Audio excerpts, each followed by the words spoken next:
Hello and welcome to my YouTube channel. Today we're taking a very brief, hopefully very brief look at the new A7 Mark III, the new Sony A7 Mark III. And here it is, a very impressive camera, really impressive camera. I love using it. I've had it 3 or 4 days now.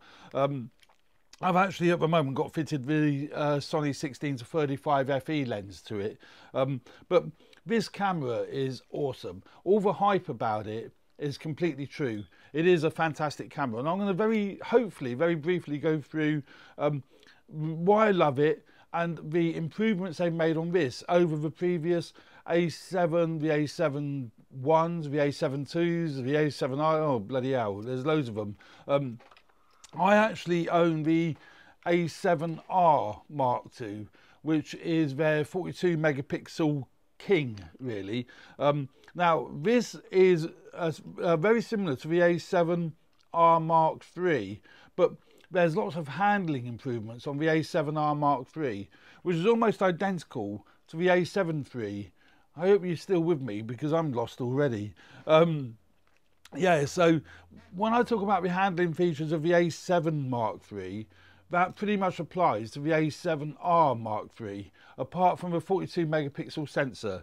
So yeah, this is the A7R Mark II, which is a fantastic camera. I've managed to get some absolutely amazing images out of this camera, and I'm really chuffed with it. And it's pretty good with video, although the A7 Mark III is a better video camera than the A7R Mark II. And we'll go through some of the changes.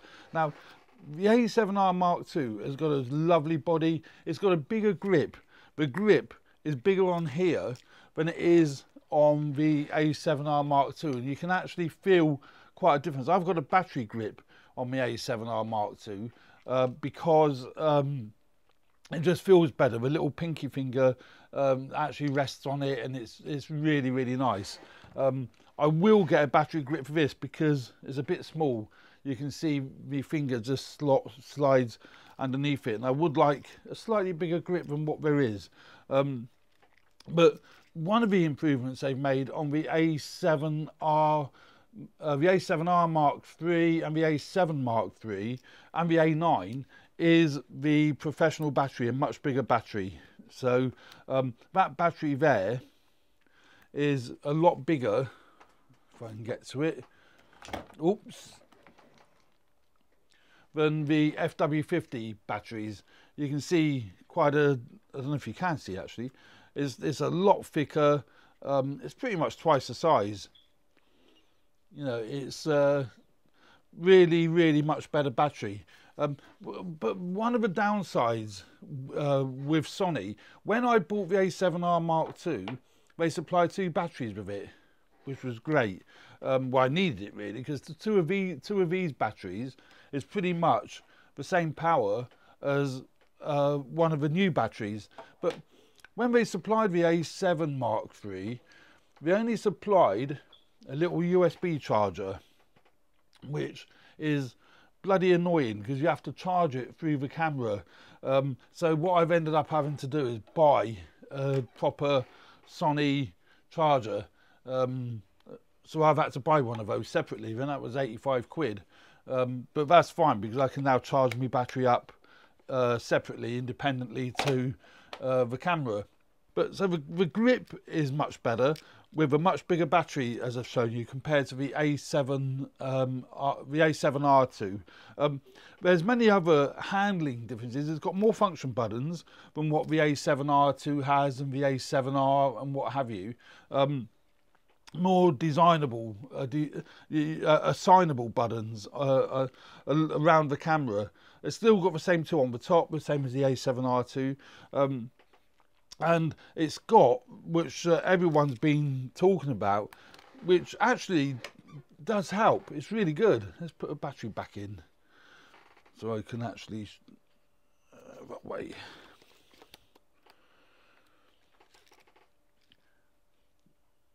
Let's just let it boot up. Boot up time's quicker as well. It's quite slow on the A7R II. On this one, it's pretty good. So it's got the focus You might not be able to see that, but let's put that into that. Check we got the right, won't work on wide. Put it to that one. So you can set where your focus is. Don't know if you can see that little square moving around.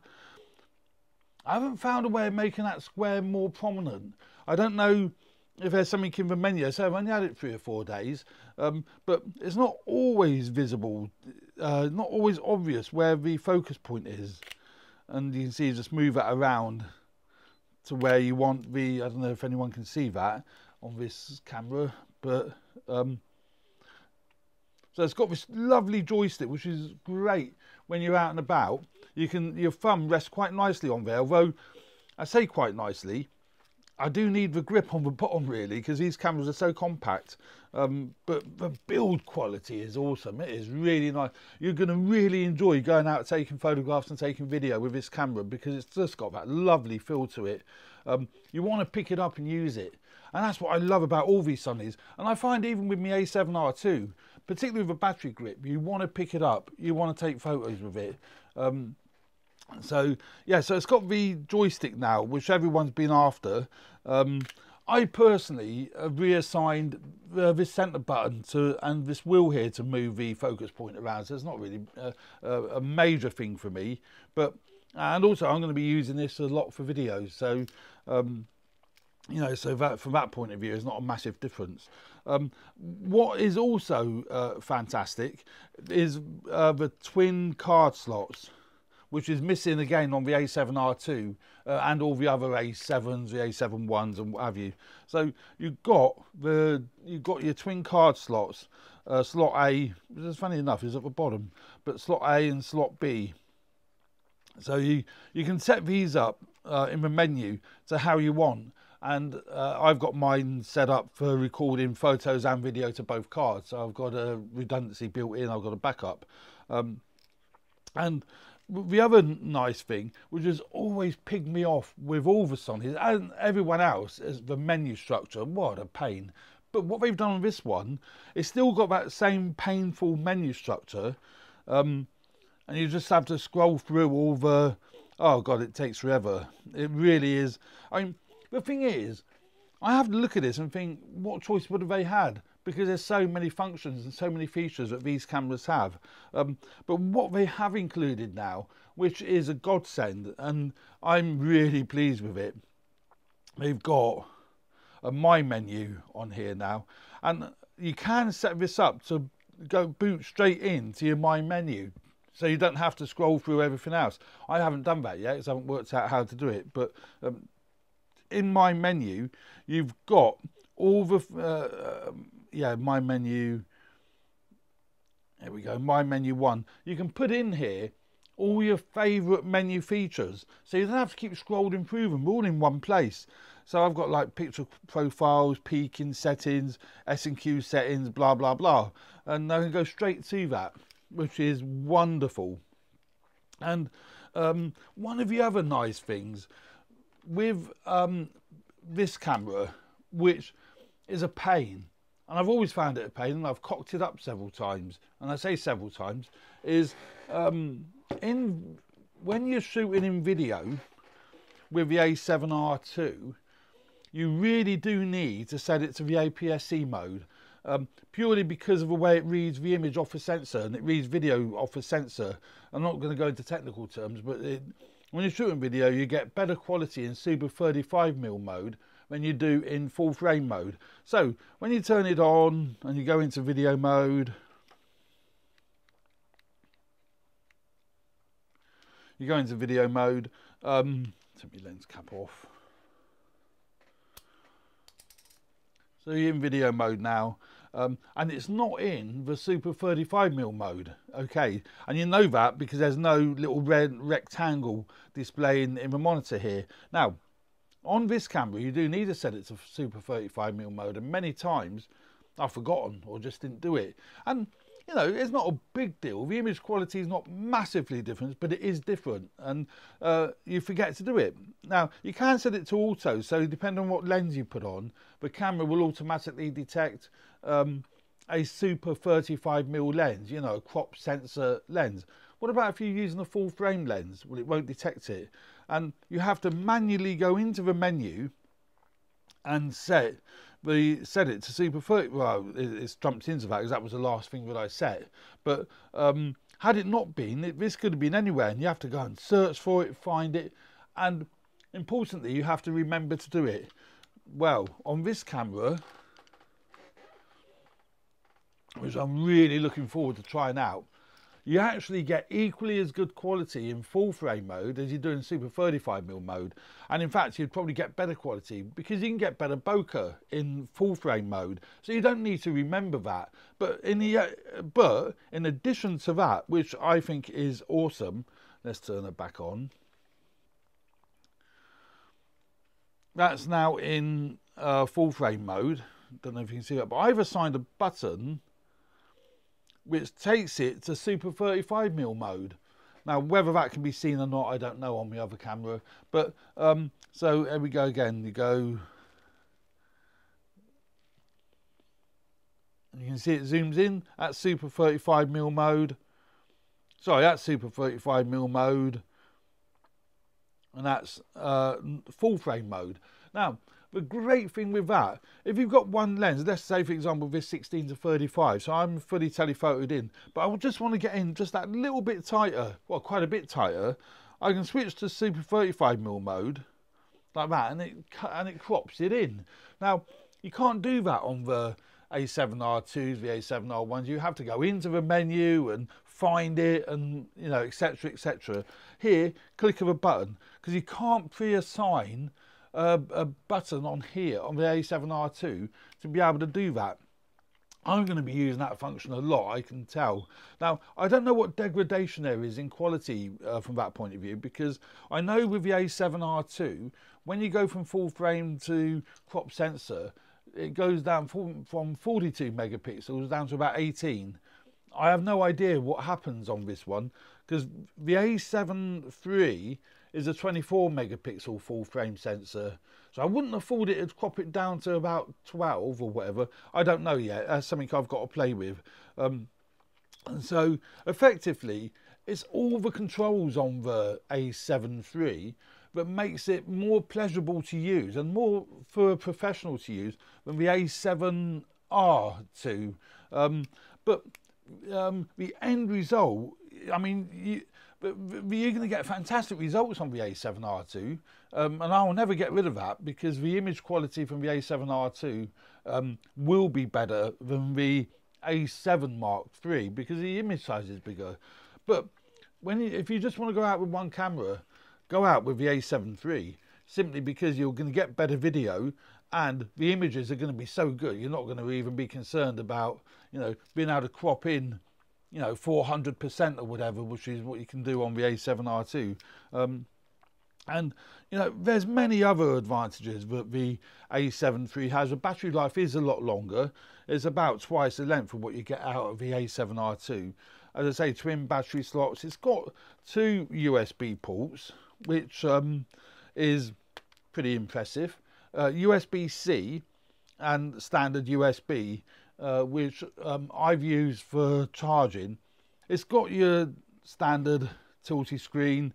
It isn't an articulating screen. I think a lot of people was hoping there would be an articulating screen, but it hasn't got an articulating screen like the GH5. And the other good thing is it does support all the Sony accessories, such as this, which I will be using a lot. It's the K2M2 adapter, audio adapter. So for videographers. Oh, the other thing is this camera's got S-Log2 and S-Log3, so it does support all the pro video features.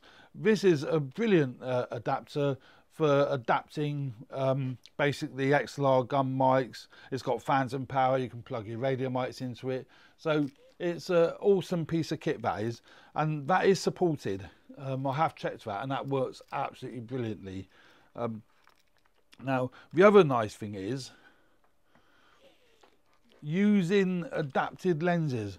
I've always found the A7R2, although it does work with the MC11 adapter, and it works actually pretty well, in video it's pretty naff. You have to use manual focus. Photos are not bad, but the eye detection, because this camera's got eye detection, the eye detection in here is quite right what they say. It's a lot more accurate and a lot more quicker than what I've ever had on the A7R2. It works on the A7R2, but it hunts a bit. This one's pretty bump straight in. And I have found when I've adapted lenses, such as the, this is the Sigma, well, actually two of them are Sigma art lenses and one of them isn't. This is the 18 to 35 Sigma art lens. That's a crop sensor art lens designed for crop sensor bodies. Although this is not a crop sensor body, this lens works superbly on it. I've had no issues with this lens working on here at all, and I intend doing a review comparing the different adapted lenses. But the one lens which I'm really pleased works a treat is the Sigma 24 to 105. Now that produces the most sharp images you could ever imagine, beautiful images, both on the A7R2 and the A7 III. Very pleased with that. And the eye detection, eye autofocus, works so snappier with this body and this combination and this lens than it does on there. And the other amazing thing, this lens, which isn't an art lens, I had to use in manual focus on the A7R2. This is a full frame 12 to 24 lens, Sigma 12 to 24, but works in autofocus beautiful on the A7 III. So yeah, adapted lenses are much better on the A7 III than what they are on the A7R2. So I'm delighted with that. That is really good. So that's about it really. That's about as much as I can say today. My initial thoughts of the images that I've taken with this camera are outstanding. Very pleased with the, you know, what I've initially been able to get. Yeah, looking forward to getting out and about. I think I'm going to use this predominantly for video than I am for stills. I take the one bag because you're not going to beat the 42 megapixel stills that come out of the A7R2. You're really not. But you're going to beat the video on this. The video on this is going to be certainly better than on the A7R2. Although they put back in the slow and quick motion into this camera, so you can set it up for doing a slow motion straight in the camera. They took it out of the A7R2. It's not in that one, so that's really handy. Well, hopefully that'll be really handy, but it's actually built into the camera. So there we go. That's not quite as quick as I thought it was going to be, but that's my initial thoughts without going into it in great detail of the A7 III. The feel of it is just so much nicer. It's lovely. But I do need a grip. So that's my initial thoughts of the A7 III over my A7R2. And will I be selling my A7R2? Nah, no, not at all. I do really hope that you enjoy my channel, enjoy my reviews. Please hit the subscribe button if you do, and hit the like button if you like this video. So thanks very much for watching. There will be more videos coming up on the A7 III on different subjects regarding the A7 III. So keep an eye out for them, and I hope you enjoy the channel. Thanks very much for watching, and see you again soon. Thanks a lot. Bye.